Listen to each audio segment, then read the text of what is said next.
NTA UGC net यानी निमिज net. Download it on Google Play Store. Hello नमस्कार दोस्तों, मेरा नाम रोहतास निमी है और आप सभी का स्वागत हमारे यूट्यूब चैनल निमिजी नेट पर। दोस्तों आज हम हायर एजुकेशन का टॉपिक करने वाले हैं। देखिए पहले इसमें 2 से 3 क्वेश्चन आते थे और अब की बार इसमें कितने क्वेश्चन आएंगे वो हम अच्छे से नहीं कह सकते, क्योंकि पहले क्या था कि हायर एजुकेशन के साथ में पॉलिटी का टॉपिक भी ऐड था। लेकिन ऐड तो अभी भी है वो, और दिसंबर 2018 में और जून 2019 के अंदर पॉलिटी से क्वेश्चन बहुत कम आए थे, ना के बराबर क्वेश्चन आए थे। उनमें से बिल्कुल ना के बराबर क्वेश्चन आए थे। तो इस हिसाब से हम नहीं कह सकते कि हायर एजुकेशन में अब भी पहले की तरह 2 से 3 क्वेश्चन आएंगे या 5 क्वेश्चन आएंगे। कितने क्वेश्चन आएंगे ये हम अच्छे से नहीं कह सकते। हाँ, लेकिन हायर एजुकेशन में अब की बार कुछ टॉपिक ऐड हुए हैं नए सिलेबस के अंदर, तो हमें इन सभी टॉपिक को करना बहुत ज़्यादा ज़रूरी है। तो आज की इस वीडियो में दोस्तों हम प्राचीन भारत में शिक्षा और अंग्रेज़ों के टाइम में किस तरह से हमारी शिक्षा होती थी उसके बारे में चर्चा करेंगे। तो इस वीडियो को आप पूरा देखना और ध्यान से देखना। दोस्तों मई 2021 एग्जाम के लिए आप हमारा स्पेशल होली ऑफर ज्वाइन कर सकते हैं। केवल 499 रुपए में आप पेपर फर्स्ट की अच्छे से तैयारी कर सकते हैं। इसके अंदर आपको ऑल 10 यूनिट के स्टडी नोट्स मिलेंगे, एड फ्री वीडियोस मिलेंगे, लाइव मॉक टेस्ट मिलेंगे, 2012 से लेकर 2020 तक सभी शिफ्ट के क्वेश्चन पेपर मिलेंगे। हिंदी इंग्लिश में पेपर फर्स्ट और पेपर सेकंड दोनों मिलेंगे विद आंसर। और दोस्तों इसके साथ साथ आपको 2012 से लेकर 2020 तक यूनिट वाइज क्वेश्चन मिलेंगे। इसे आप बिल्कुल आसानी से पता लगा सकते हैं कि ऐसे कौन से क्वेश्चन है जो बार बार रिपीट होते हैं। और इसके साथ साथ दोस्तों आपको 25 दिन की मैराथन क्लास भी मिलेगी और इस कोर्स की पूरी वैलिडिटी 60 दिन तक होगी, यानी कि जब तक आपके एग्जाम खत्म होंगे मई में तब तक आपकी इसकी वैलिडिटी होगी। तो दोस्तों जल्दी से जल्दी इस ऑफर को ज्वाइन कीजिए। लिंक आपको वीडियो डिस्क्रिप्शन बॉक्स में मिल जाएगा या फिर आप हमें व्हाट्सएप पे भी मैसेज कर सकते हैं। Thank you. दोस्तों सबसे पहले हम बात करते हैं प्राचीन भारत में शिक्षा, यानी कि पुराने समय में हमारी शिक्षा किस तरह से होती थी राजा महाराजाओं के टाइम में। देखिए उस टाइम जो ज़्यादातर शिक्षा होती थी वो गुरुकुल के अंदर होती थी। गुरुकुल क्या होता था हम देख लेते हैं। एक ऐसे विद्यालय जहाँ विद्यार्थी अपने परिवार से दूर रहकर गुरु के परिवार का हिस्सा बनकर शिक्षा प्राप्त करते थे। दोस्तों पहले क्या होता था कि जो बच्चे थे वो जो टीचर है उसी के पास में रहते थे। गुरुकुल होता था, एक जैसे विद्यालय कह सकते हैं हम, वहीं पे वो रहते थे, वहीं खाते पीते उठते बैठते सोते जागते सब कुछ वो वहीं पे करते थे और वहाँ पे अपनी शिक्षा ग्रहण करते थे।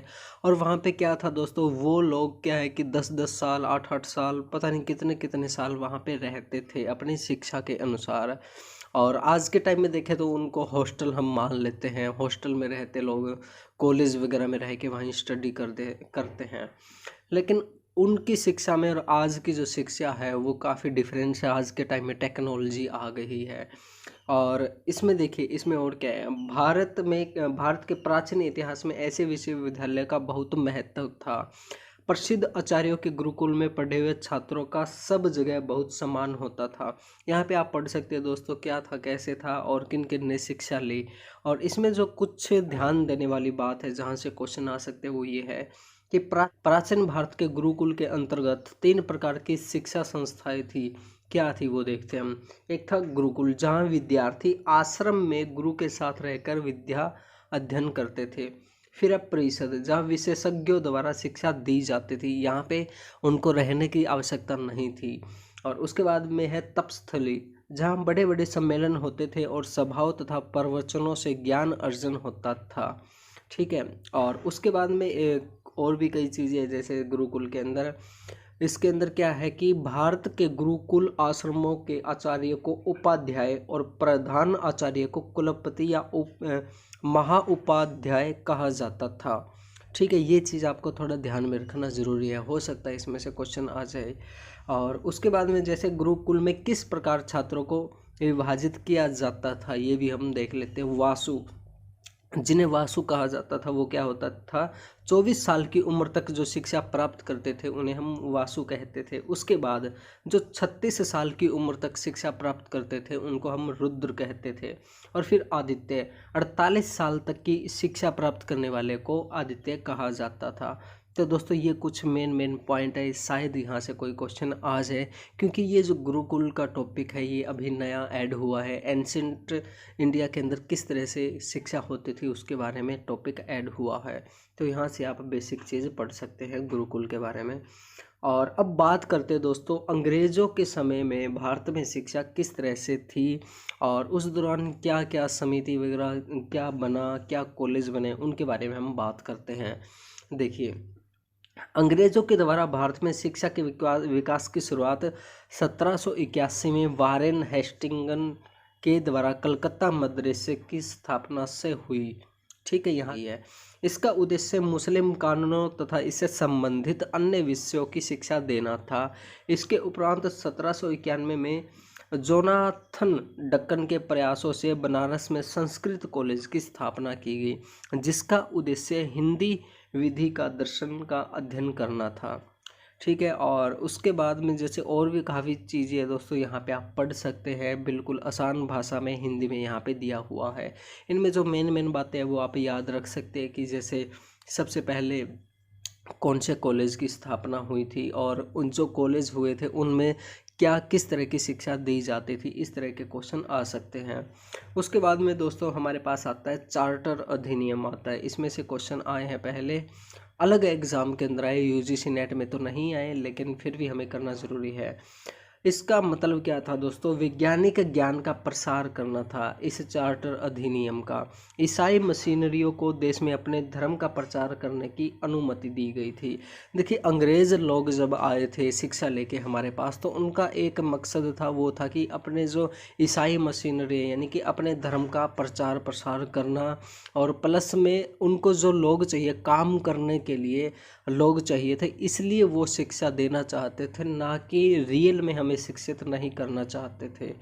और 1817 में कलकत्ता में हिंदू कॉलेज स्थापित किया गया। उसके बाद 1855 में प्रेसिडेंसी कॉलेज बना, जो 2010 में प्रेसिडेंसी विश्वविद्यालय बन गया। तो ये भी इम्पोर्टेंट है हमारे लिए। आगे दोस्तों हमारे पास लॉर्ड मैकाले की शिक्षा प्रणाली 1835 ईस्वी में। यह भारत में शिक्षा प्रणाली की स्थापना का एक प्रयास था, जिसमें समाज को केवल उच्च वर्ग को अंग्रेजी माध्यम से शिक्षा प्रदान करने की बात कही गई थी।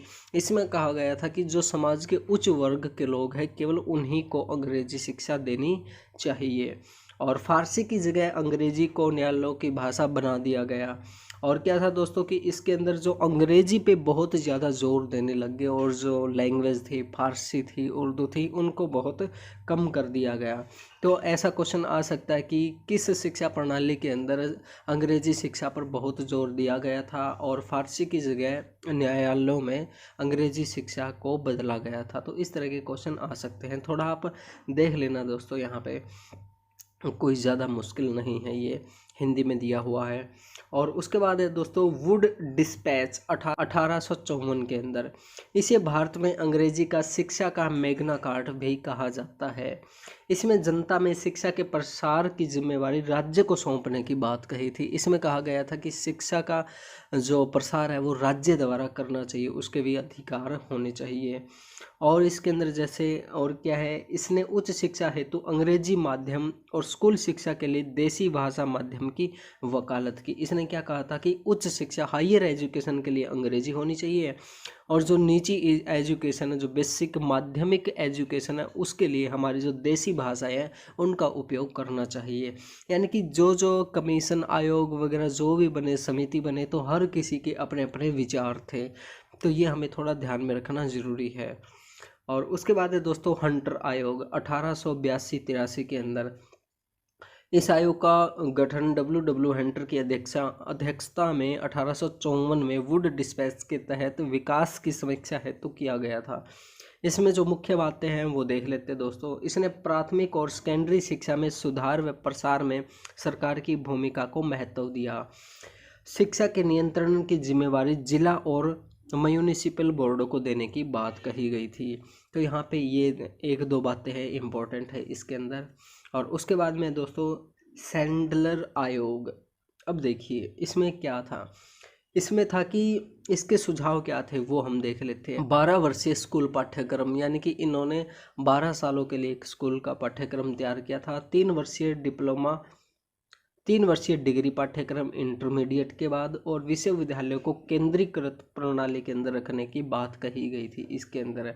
और इसमें क्या कहा गया था दोस्तों, प्रयोगात्मक वैज्ञानिक और तकनीकी शिक्षा हेतु सुविधाओं में वृद्धि, शिक्षकों के प्रशिक्षण और महिला शिक्षा का सुझाव दिया गया था। अब ये भी आ सकता है दोस्तों, महिला शिक्षा का सुझाव किस आयोग के अंदर दिया गया था सबसे पहले, तो वो है दोस्तों सैंडलर आयोग। और आगे है दोस्तों, आगे हमारे पास हर्टोग आयोग 1929 के अंदर। इसके अंदर क्या कहा गया था कि शिक्षण संस्थानों के अंधाधुंध वृद्धि के कारण शिक्षा स्तर में आई गिरावट की समीक्षा करने के लिए फिलिप हर्टोग की अध्यक्षता में एक समिति का गठन किया गया। इस समिति के क्या क्या सुझाव थे वो हम देख लेते हैं। इसमें कहा गया था कि समिति ने प्राथमिक शिक्षा के महत्व पर बल दिया था। इसने क्या था, प्राथमिक शिक्षा जो होती है उस पर ज़्यादा बल दिया था, लेकिन अनिवार्यता या शीघ्र प्रसार को अनुचित बताया था। और इसने कहा था कि वो थोड़ी इम्पोर्टेंट होनी चाहिए लेकिन अनिवार्य नहीं होनी चाहिए, सभी के लिए मजबूरी नहीं करनी चाहिए कि ये आपको करनी ही करनी है। और उसके बाद इन्होंने कहा था केवल समर्पित विद्यार्थियों को ही उच्चतर एवं उच्च शिक्षा के लिए पढ़ने की अनुमति देनी चाहिए। और उसके बाद था जैसे कि जबकि सामान्य स्तर के विद्यार्थियों को 8वीं कक्षा के पश्चात व्यावसायिक कार्यक्रम में दाखिला लेनी चाहिए। इसने कहा था कि जो विद्यार्थी सीरियस है पढ़ने के लिए तो उनको ही केवल उच्च शिक्षा लेनी चाहिए, और जो विद्यार्थी सामान्य है, नॉर्मल है, उनको 8वीं कक्षा के बाद व्यावसायिक शिक्षा लेनी चाहिए जिससे वो अपना रोजगार चला सके। ये बात भी इसकी सही थी। और उसके बाद दोस्तों मूल शिक्षा की वर्धा योजना 1937 के अंदर आई थी। इसके अंदर क्या था, इसके अंदर था कि मूल उद्देश्य इसका क्या था, गतिविधियों के माध्यम से शिक्षा प्राप्त करना था। इसका उद्देश्य था कि जो लोगों को, स्टूडेंट को प्रैक्टिकली ज़्यादा सिखाया जाए, उससे उनको ज़्यादा अच्छी शिक्षा प्राप्त होगी। पाठ्यक्रम के आधार दस्तकारी को सम्मिलित किया जाए, यानी कि जो हमारा शिक्षा थी उसके अंदर दस्तकारी को शामिल किया जाए ताकि लोग हाथ के द्वारा अपना कोई काम करके अपना अच्छा रोजगार प्राप्त कर सके। और उसके बाद था राष्ट्रीय शिक्षा व्यवस्था के प्रथम 7 वर्ष निःशुल्क एवं अनिवार्य होने चाहिए। यानी कि इसने कहा था कि जब हम शिक्षा लेते हैं तो 7 साल तक हमारी शिक्षा अनिवार्य और निःशुल्क यानी कि फ्री और अनिवार्य होनी चाहिए। और उसके बाद में क्या था कि शिक्षा मातृभाषा में होनी चाहिए, कि यानी कि जो 7 साल तक हम शिक्षा लेंगे शुरू के वो हमारी मातृभाषा में होनी चाहिए। कक्षा 2 से 7 तक की शिक्षा का माध्यम हिंदी होना चाहिए। अंग्रेजी भाषा में शिक्षा कक्षा 8 के पश्चात ही देनी चाहिए। ये सभी किसके सुझाव थे दोस्तों, ये थे हमारे मूल शिक्षा की वर्धा योजना 1937 के सुझाव थे। और उसके बाद में जैसे इसके अंदर प्रवेश के नियम अत्यंत कठोर होने चाहिए। किस में होने चाहिए, विश्वविद्यालय शिक्षा में सुधार के लिए विश्वविद्यालय प्रवेश के नियम अत्यंत कठोर होने चाहिए। यहाँ पे हम देख सकते हैं दोस्तों विश्वविद्यालयों में एडमिशन लेने की जो प्रक्रिया थी वो कहीं ना कहीं कठोर होती हुई जा रही थी। हमने 2-3 बार ये चीज़ पढ़ ली है। तो दोस्तों ये थे हमारे आज के अंग्रेज़ों के टाइम में चलने वाले कुछ समिति, कुछ आयोग, कुछ अधिनियम जो शिक्षा पर लागू हुए थे। तो दोस्तों आप एक बार दोबारा इन सभी को पढ़ सकते हैं, आप चाहे तो नोट्स बना सकते हैं। मे भी इनमें से 1-2 क्वेश्चन आने की संभावना है, शायद इनमें से कोई क्वेश्चन आ जाए, तो प्लीज़ आप एक बार इसको पढ़ना ज़रूर। तो दोस्तों आज के लिए बस इतना ही। दोस्तों मई 2021 एग्जाम के लिए आप हमारा स्पेशल होली ऑफर ज्वाइन कर सकते हैं। केवल 499 रुपये में आप पेपर फर्स्ट की अच्छे से तैयारी कर सकते हैं। इसके अंदर आपको ऑल 10 यूनिट के स्टडी नोट्स मिलेंगे, एड फ्री वीडियोस मिलेंगे, लाइव मॉक टेस्ट मिलेंगे, 2012 से लेके 2020 तक सभी शिफ्ट के क्वेश्चन पेपर मिलेंगे। हिंदी इंग्लिश में पेपर फर्स्ट और पेपर सेकंड दोनों मिलेंगे विद आंसर। और दोस्तों इसके साथ साथ आपको 2012 से लेकर 2020 तक यूनिट वाइज क्वेश्चन मिलेंगे। इसे आप बिल्कुल आसानी से पता लगा सकते हैं कि ऐसे कौन से क्वेश्चन है जो बार बार रिपीट होते हैं। और इसके साथ साथ दोस्तों आपको 25 दिन की मैराथन क्लास भी मिलेगी और इस कोर्स की पूरी वैलिडिटी 60 दिन तक होगी, यानी कि जब तक आपके एग्ज़ाम ख़त्म होंगे मई में तब तक आपकी इसकी वैलिडिटी होगी। तो दोस्तों जल्दी से जल्दी इस ऑफर को ज्वाइन कीजिए। लिंक आपको वीडियो डिस्क्रिप्शन बॉक्स में मिल जाएगा या फिर आप हमें व्हाट्सएप पे भी मैसेज कर सकते हैं। थैंक यू दोस्तों।